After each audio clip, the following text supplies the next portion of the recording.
तो दोस्तों आज मैं एक्सप्लेन करने वाला हूँ एक काफी डिफरेंट टाइप की हॉरर बॉडी फिल्म को जिसका नाम है डैडीज हेड। मूवी काफी डिफरेंट है, काफी बेहतरीन है, आपको देखने में काफी मजा आएगा। एंडिंग में मैंने 2 थियोरीज भी बताई हैं जिसके चलते आपको मूवी समझने में आसानी रहेगी। और जैसा कि आपको पता है कि आजकल वायरल सीजन काफी चल रहा है जिसके चलते मेरा गला थोड़ा सा खराब है, तो वॉइस थोड़ी सी डिफरेंट हो सकती है, so please bear with it. और अगर आपको भी वायरल वगैरह हुआ है, कहाँ पर आप रहते हो, कॉमेंट में जरूर बताइएगा। और मैंने हाल ही में ही एक्सप्लेन किया है एक बहुत ही बेहतरीन फिल्म को जिसकी रेटिंग बहुत ही बढ़िया है, जिसका नाम है द सब्सटेंस। अगर आपने उस फिल्म को नहीं देखा है जाकर देख लेना, उसका लिंक आपको नीचे डिस्क्रिप्शन, पिन कमेंट दोनों में मिल जाएगा। तो चलिए अब बिना किसी देरी के चलते हैं सीधा वीडियो की तरफ। तो मूवी की शुरुआत में हम आइजैक और उसकी स्टेप मदर लॉरा को देखते हैं। आइजैक अपनी स्टेप मदर से बिल्कुल क्लोज नहीं होता, लेकिन उसके पिता उसके लिए सब कुछ थे। अब एक दिन ऐसा कुछ हो जाता है जिससे कि आइजैक और लॉरा की जिंदगी बदल जाती है जब उनको पता चलता है कि आइजैक के पिता जेम्स की मौत एक भयानक हादसे में हो गई है।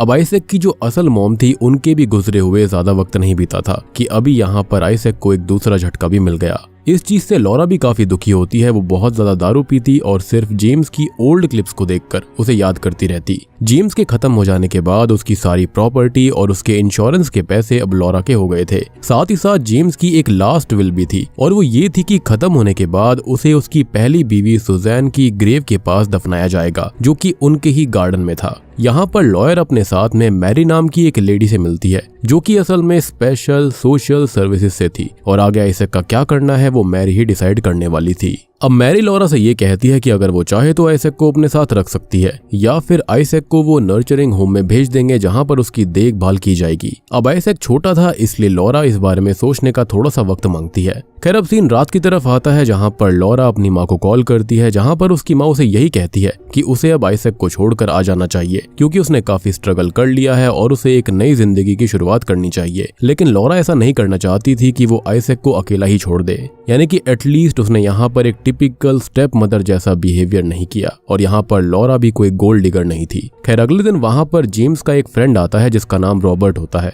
रॉबर्ट उनके हालचाल लेने के लिए आया था। दरअसल रॉबर्ट की 2 बेटियां भी थी जो कि उसी के साथ रहती थी क्योंकि उसका डिवोर्स हो चुका था। उनसे मिलकर वो वहां से चला जाता है, उनसे थोड़ी बहुत बात करता है। अब जेम्स के खत्म हो जाने के बाद में आइजैक जो होता है वो सिर्फ वीडियो गेम्स में लगा रहता। तब लॉरा उससे बात करने जाती है जहां पर हम ये जान पाते हैं कि आइजैक अपने पिता की मौत को एक्सेप्ट नहीं कर पा रहा था और तब लॉरा उसको समझाती है कि वो अब जिंदा नहीं रहे। और बाहर आकर वो काफी रोने लगती है क्योंकि वो भी इस बात को खुद अच्छे से एक्सेप्ट नहीं कर पा रही थी। तभी हम यहाँ पर ये देखते हैं कि लॉरा और आइजैक दोनों सो गए थे और उनके सो जाने के बाद रात में बाहर से कुछ तेज रोशनी आती है। अब अगले दिन उठने पर लॉरा बाहर जाती है जहाँ पर आइजैक भी मौजूद था, लेकिन वहीं लॉरा ढेर सारा धुआं जंगल में उठता हुआ देखती है। ये देखकर वो घर में जाती है और आइजैक को भी बुला लेती है, जिसके बाद उसे ये लगता है कि शायद यहाँ पर आग लग गई है और इसके चलते वो इमरजेंसी नंबर पे कॉल कर देती है। जिसके बाद वहाँ पर फायर टीम आती है, लेकिन जंगल में उन्हें कुछ भी जलता हुआ नहीं दिखता। अब रात में सोते हुए लॉरा की आंख खुलती है जहाँ पर उसके घर में ढेर सारी नीली लाइट जल रही थी। वो अब बाहर जाती है जहां जंगल में उसे कई सारी नीली लाइट्स दिखती हैं और वहीं पर उसे उसके हस्बैंड की एक्सीडेंट वाली कार भी मिल जाती है और तभी उसका हस्बैंड ज़ॉम्बी बन के उसके सामने आ जाता है। लेकिन असल में ये सब उसका एक नाइटमेयर था जो कि वो काफी टाइम से देख रही थी। खैर अब जेम्स के फ्यूनरल वाला सीन आता है और फ्यूनरल के बाद रात को आइजैक अपने रूम में था। इधर लॉरा फुल वॉल्यूम में गाने सुनकर नशे में धुत नाच रही होती है और वो नाचते नाचते जमीन पर ही सो गई थी। अब तेज म्यूजिक की आवाज सुनकर उनकी डॉग बेला जो होती है वो काफी भौंक रही थी और जो बेला होती है वो लॉरा के काफी नजदीक भी थी। खैर तभी आइजैक आकर अपनी स्टेप मदर को उठाने की कोशिश करता है लेकिन वो नहीं उठती। लेकिन बेला टेबल के नीचे कुछ देखती है जिसको देखकर वो कंटिन्यूअसली भौंके जा रही थी। तभी अचानक से लॉरा की भी आंख खुल जाती है और वो देखती है कि टेबल के नीचे कुछ तो था और तभी वो चीज टेबल से बाहर भाग जाती है और बेला उसके पीछे पड़ जाती है। यहाँ पर लॉरा काफी डर जाती है, उसे लगता है कि ये कोई भयानक जानवर है और वो एक चाकू को अपने हाथ में ले लेती है। वो बेला के पीछे जाती है जहाँ पर वो जो कोई भी चीज थी वो विंडो का शीशा तोड़कर बाहर निकल गई थी और बेला उस पर लगातार भौंके जा रही थी। तभी लॉरा बेला को वापस लेकर आती है और विंडो को फिक्स कर देती है, जिसके बाद वो अपने रूम में कपड़े बदलने जाती है। तभी वहाँ पर आइजैक आ जाता है और उससे ये कहता है कि वो डरा हुआ है और तब वो उसे आज अपने साथ सोने के लिए कहती है। यहाँ पर एक चाकू भी पड़ा हुआ था जो कि लॉरा ने सेल्फ डिफेंस के लिए अपने पास रख लिया था और तभी वो उस चाकू को उठाकर अपने ड्रॉर में रख लेती है। अब इसके बाद रात में आइजैक एक सपना देखता है जिसके अंदर वो एक क्रीचर को नोटिस करता है और सुबह उनके पास में रॉबर्ट आता है जिसे लॉरा सब कुछ बताती है और वो उसको ये कहता है कि वो एक जानवर होगा, लेकिन लॉरा ये बोलती है कि उसने ऐसा जानवर आज तक कभी नहीं देखा। अब रॉबर्ट ये कहता है कि उनकी सेफ्टी के लिए आज रात वो यहीं पर रुककर उनके लिए खाना बनाएगा। अब इसके बाद लॉरा अपना चाकू लेने के लिए रूम में जाती है, लेकिन वहां पर वो चाकू था ही नहीं और तब वो उसे हर जगह ढूंढती है लेकिन चाकू उसे कहीं नहीं मिलता। खैर वहां पर रॉबर्ट भी आ जाता है जिसके बाद वो उसे ढूंढना बंद कर देती है। अब रात में रॉबर्ट उनके लिए खाना बनाता है लेकिन आइजैक उसे नहीं खाता। वो काफी ज्यादा सदमे में था। लॉरा उसे खाना खाने के लिए काफी कन्विंस करने की कोशिश करती है जिस पर वो ये बोलता है कि वो उसे नहीं खाना चाहता क्योंकि उसे भूख नहीं है। वो उससे ये भी कहती है कि इस चीज से वो बीमार हो सकता है, लेकिन आइजैक बोलता है कि उसका खाना खाने का बिल्कुल मन नहीं है। खैर अब रात में आइजैक अपने रूम में सो रहा होता है जहां से उसे कुछ आवाज आती है और आंख खुलने पर वो उसी क्रीचर को देखता है जिसे वो अक्सर अपने सपने में देखा करता था। यानी कि फिलहाल जो हमको नजर आ रहा था वो सपना नहीं था बल्कि वो रियलिटी थी। यानी कि यहाँ पर ये क्रीचर कुछ ना कुछ तो जरूर है। खैर ये क्रीचर आइजैक को आवाज भी लगाता है और उसका पिता बनकर उससे बात करता है। वो आइजैक को फॉरेस्ट में आने के लिए कह रहा था लेकिन तभी अचानक से वो गायब हो जाता है। खैर अब सीन चेंज होता है और मॉर्निंग में आइजैक उसी फॉरेस्ट की तरफ घूर रहा था जिसके बाद वो घर से बाहर चला जाता है। वो फॉरेस्ट के पास जाता है जहाँ पर वो अपने पिता को देखता है। वो कहता है कि उसे पता था कि वो वापस आएंगे, उसे उन पर भरोसा था। और यहाँ पर हम किसी चीज को भी देख पाते हैं जो कि काफी क्रीपी थी, यानी कि वो उसके पिता तो बिल्कुल नहीं थे। खैर इसी बीच बेला उसे देखती है और भागकर उसके पास जाने लगती है। वो उस क्रीपी से दिखने वाले क्रीचर की तरफ भौंक रही थी लेकिन आइजैक उसे रोकने लगता है और ये देखकर लॉरा भी वहां पर आ जाती है और बेला को रोकती है, लेकिन लॉरा को वहां पर कुछ भी दिखाई नहीं देता। अब आइजैक जोर जोर से चिल्लाने लगता है कि उसके डैड यहीं हैं और वो वापस आ चुके हैं, लेकिन ऑब्वियस सी बात है लॉरा को ऐसा लग रहा था कि बच्चे के दिमाग पर असर पड़ा था। अब लॉरा आइजैक को संभालती है जिसके बाद लॉरा एक साइकियाट्रिस्ट को बुलाती है। साइकियाट्रिस्ट उससे सवाल जवाब करती है और वो ये पूछती है कि उसने क्या देखा। तब आइजैक बताता है कि उसने पिता को देखा था जो कि काफी अलग लग रहे थे और वो उसे जंगल में बुला रहे थे। वो पूछती है कि इस वक्त वो कहाँ पर है, जिस पर वो अभी भी यही कहता है कि वो जंगल में मौजूद हैं।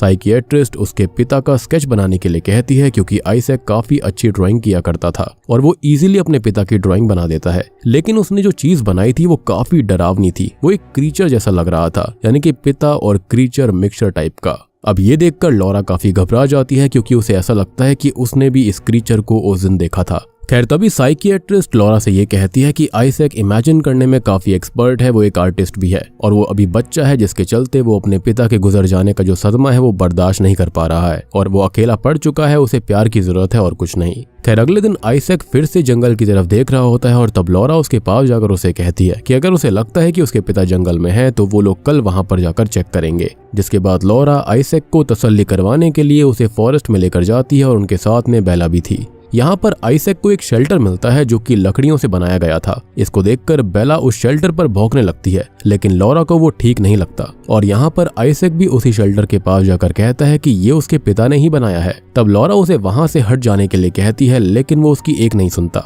तब लॉरा उसे जबरदस्ती वहां से हटाने की कोशिश करती है, लेकिन तभी आइजैक गुस्से में आकर अपनी ही स्टेप मदर को पंच मार देता है, लेकिन लॉरा फिर भी उसे उठा के वहां से ले जाती है।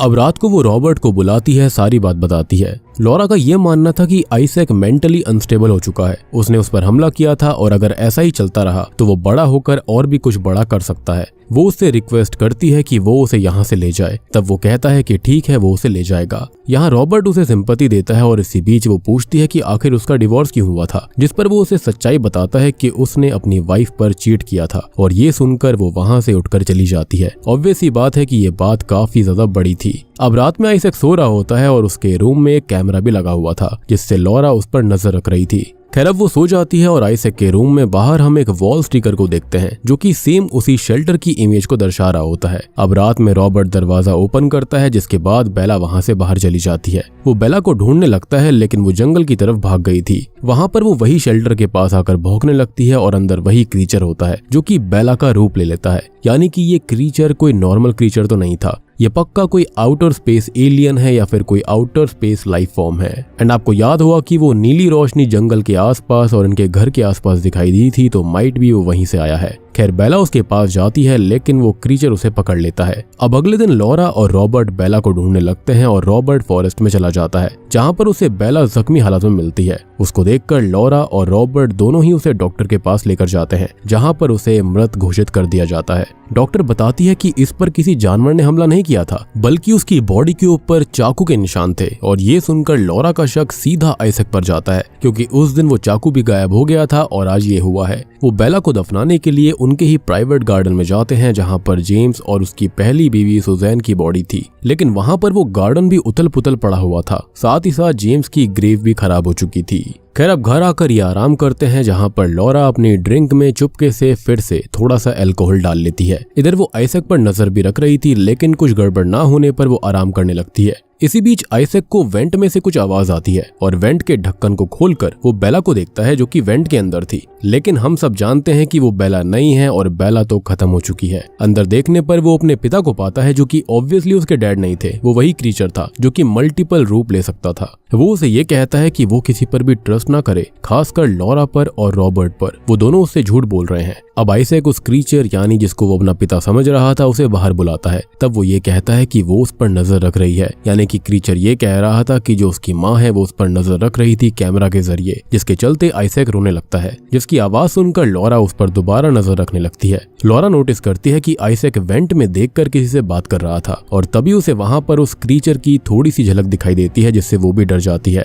तभी लॉरा रॉबर्ट को इसके बारे में बताती है और वो दोनों ही सतर्क होकर आइजैक के रूम में जाते हैं जहां पर वो आइजैक को संभालते हैं। लेकिन आइजैक कहता है कि वो वही है, उसके डैड और बेला भी वही है, लेकिन वो क्रीचर तब तक वहां से चला गया था। जिसके बाद ये दोनों फिर से उसी थेरेपिस्ट यानी कि साइकियाट्रिस्ट को बुलाते हैं। थेरेपिस्ट उसको बात समझाती है लेकिन लॉरा फिर से शुरू हो जाती है। वो कहती है कि उसने उसके रूम के वेंट में कुछ देखा था और यहाँ पर इस घर में कुछ गड़बड़ है, वो यहाँ पर नहीं रह सकती। तब वो थेरेपिस्ट उससे कहती है कि वो दोनों एक ही चीज से डील कर रहे हैं, वो ट्रॉमा में है। लेकिन तभी लॉरा पागलों की तरह रोने लगती है क्योंकि उसको कोई समझ नहीं रहा था, क्योंकि उसकी डॉग भी खत्म हो गई जिसका उसे काफी दुख था, जेम्स भी खत्म हो चुका था और बेटा था जो कि उसकी बात नहीं मानता। तभी रॉबर्ट आकर उसे शांत करता है और दोनों इसी बीच किस भी करते हैं। लेकिन होता यह है कि ये सब आइजैक देख लेता है और वो जंगल की तरफ भाग जाता है और वो शेल्टर के पास जाता है। वो वहां पर अपने डैड को आवाज लगाकर कहता है कि वो सही थे, वो दोनों उससे झूठ बोल रहे हैं और वो उसे धोखा दे रहे थे। कल वो उन्हें लेकर आएगा ताकि वो उन्हें बता सके कि उसके डैड जिंदा हैं।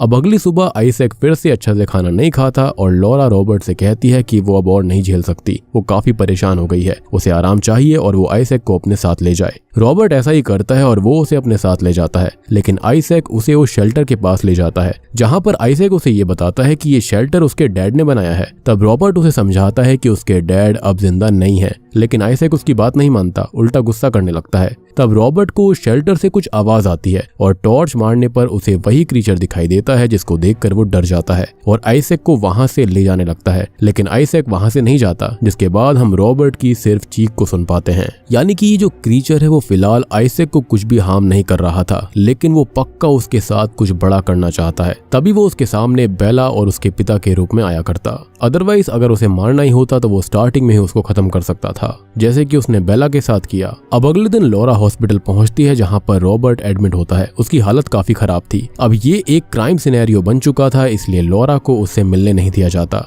लॉरा घर चली जाती है और आइजैक से सवाल जवाब करने लगती है। वो पूछती है कि क्या उसने रॉबर्ट के साथ कुछ किया है, जिस पर वो मना करता है। अब वो आइजैक से चाकू के बारे में पूछती है जो कि उसके ड्रॉर में था, लेकिन वो उसे मना कर देता है कि उसने कोई भी चाकू नहीं लिया। साथ ही साथ वो उससे ये भी पूछती है कि क्या उसने उसके पिता की ग्रेव को खराब किया था, जिस पर वो कहता है कि हाँ उसी ने वो किया, क्योंकि वो काफी गुस्से में था। लेकिन लॉरा को लग रहा था कि वो आधी बातें उससे झूठ बोल रहा है और हम सब भी जानते हैं कि ये सब उसने नहीं बल्कि उसी क्रीचर ने किया था। जिस पर वो ये कहता है कि झूठ तो उसकी माँ ने उससे कहा है और कल रात को उसने उसे रॉबर्ट को किस करते हुए देखा था, और ये सुनकर वो उससे माफी मांगती है। खैर वो तभी ये कहती है कि कल वो ये सब छोड़कर चली जाएगी, साथ ही साथ वो उसे भी छोड़ देगी और केयर टेकर उसका ध्यान रखेंगे और ये सारी प्रॉपर्टी भी अब आइजैक की ही होगी। लेकिन ये सुनकर आइजैक कोई खास रिएक्शन नहीं देता, उसे इन सब से कोई फर्क नहीं पड़ रहा था। जैसा कि थेरेपिस्ट ने बताया था कि उसे प्यार की जरूरत है, ना कि इन सब चीजों की। जिसके बाद रात में सोते हुए वो क्रीचर फिर से आइजैक के पास आता है। इधर लॉरा की एकदम नींद खुलती है और वो आइजैक को चेक करने जाती है।